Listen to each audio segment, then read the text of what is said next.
Okay, Soccer Senseis, Rodrigo Salazar, El Sartunda, here with David Gandler from Fußball TV. Thank you for joining us, David. Thank you. As soon as I saw the app on Roku, I need to talk to you because what you're doing is revolutionary. Basically, please tell us what exactly is Fußball TV. So, Fußball TV is an internet TV service that's dedicated completely to soccer. So, if you look at a lot of the cable companies today, everyone has very horizontal packages. You get, a lot of everything, but not exactly what you want. So, our goal was to produce a product where soccer fans can get as much content as they possibly could. Not only live games, but news, TV series, documentaries, and more. Give you really a full breadth of the game. And it's available on Roku and where else? So right now we've just launched on Amazon Fire TV, Roku. We have separate apps for iPhone, Android, iPad, and Android tablets. We will be launching Xbox, which is very exciting, in April. Working on Chromecast, and then we looks like we're going to launch PlayStation probably in Q3. So a lot of platforms available, making sure that everyone gets a chance to see what they want to see. And if I go on Fußball TV, what do I see exactly? So what we do is we try, because one of the biggest problems in television today is that there's so many games spread out over dozens of channels, and no one really knows which game is on where. So a big part of our job is to curate the content and sort of tell fans exactly who's playing, where they're playing, and how to watch it. And when they come to one platform, it's really easy to kind of understand where you need to go to watch your favorite team. So, for instance, on our platform, not only do we carry almost all the leagues except for Champions League and EPL, which is, in my opinion, going to happen very shortly. But at the same time, we also carry TV shows that are tied to different teams like Everton and Borussia Dortmund and Ajax. Make sure that you get content that you won't regularly see on television. We also now carry games on demand. We notice there's a lot of fans in the U.S. that kind of wake up early, or can't wake up that early if you're on the West Coast and the game's on at 7 a.m. Eastern. A lot of those folks want to watch those games on demand, so we now started a new way for users to watch all games on demand. That's essentially it. We're trying to keep it very simple, just to make sure that users can really access very quickly. What if, let's say, you want to watch a domestic game from some European league? Will there be a platform for that? Yeah, so the way this is structured is that, based on our experience, most fans like several leagues. And usually it's the big leagues. It's the Champions League or La Liga, or everyone is following one of these major leagues. But at the same time, a lot of people are also following their home league. To me, soccer's a way to kind of, to stay attached to your culture.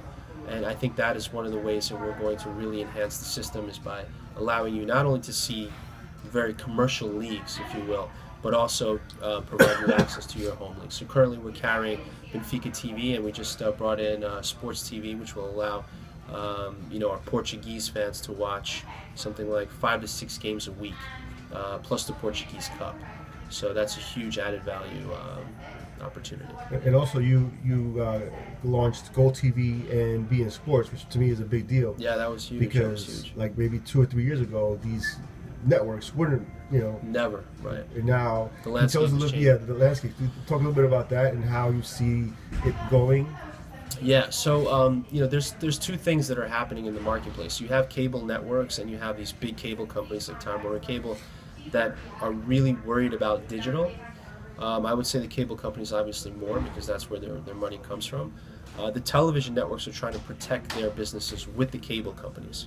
So a company like Fubo TV, kind of sort of a disruptor, if you will. And the issue here is that if Fubo TV gets access to this type of content, then what happens to the cable company that's charging $80 to $90?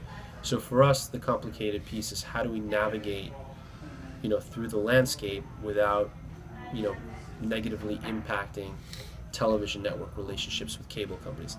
I think our ability to kind of do that in a way that people feel comfortable is allowing us to take advantage. And I'll give you an example.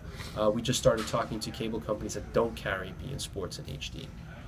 So we're going to start doing marketing campaigns with them where we'll be offering significant discounts for anyone who signs up for sports tiers at these smaller cable companies, in different cities. So there's a bunch of things that we're going to be doing, but I think the key here is to, to really understand where we fit in within like the total picture in sports programming and the subscription space. Who's your typical subscriber? Do you, like? Yeah, so we have, there's two types of subscribers. The first one I think all of you guys will respect and know. It's the 18 to 34 millennial. I mean, you guys hear about this all the time. Cord cutters, cord nevers. They watch YouTube, Netflix. That's kind of how they get their entertainment. But then we also have this other group, which I find really amazing. It's tied to the 18 to 34.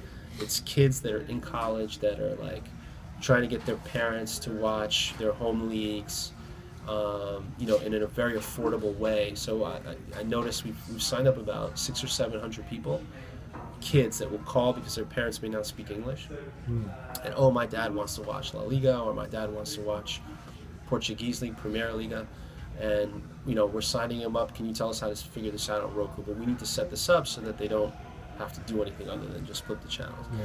So that's kind of the dichotomy of user. It's usually the millennial, and then I would say there's about 20 to, well, I don't want to say 25, but roughly 20% of these parents that are signing up or having their children sign up for them, which I think is pretty amazing. That's pretty cool. Yeah. Can you tell us a bit about yourself, like how you got into the sport and? Yeah. So it's very my history is very interesting in the sense that I started at Telemundo in the local station group. So I worked out in San Antonio. I sold a lot of the Mexican League, for free-to-air broadcast television. Then I moved to New York City and sold advertising for Time Warner Cable, where there was, I think we sold roughly about 40 plus networks. That includes regional sports, ESPN, I mean everything from Jersey Shore to BET Awards, I mean the whole gamut. So you get a real sense of like, what people watch, what the value is, and and what people want. After that, I joined a company called Scripps Networks Interactive, which is the parent company of Food Network and HCTV. That's where I learned kind of the network piece of the business and how it all ties into digital. And then just before Fußball TV, I worked with my partners at a company called Drama Fever, which is a VOD service that's dedicated to K-dramas and international television. And then we just realized how big an opportunity this is, and we felt that it was our job, being in this industry for so long, to provide people an opportunity to get access to their favorite sport, the beautiful game, as they say. Yeah. Right? Yeah. So if somebody's interested in subscribing, where do they go? What's website, etc.? Very simple. You just go to www.fubo.tv. Fubo TV. Fubo.tv. That's all it is, and then it's self-explanatory. Lots of images, lots of video, and then enjoy yourself. Okay. It's that simple. Thanks, David. Thank you for joining us. Yep. And definitely subscribe to that. Fubo TV. All right. Thank you.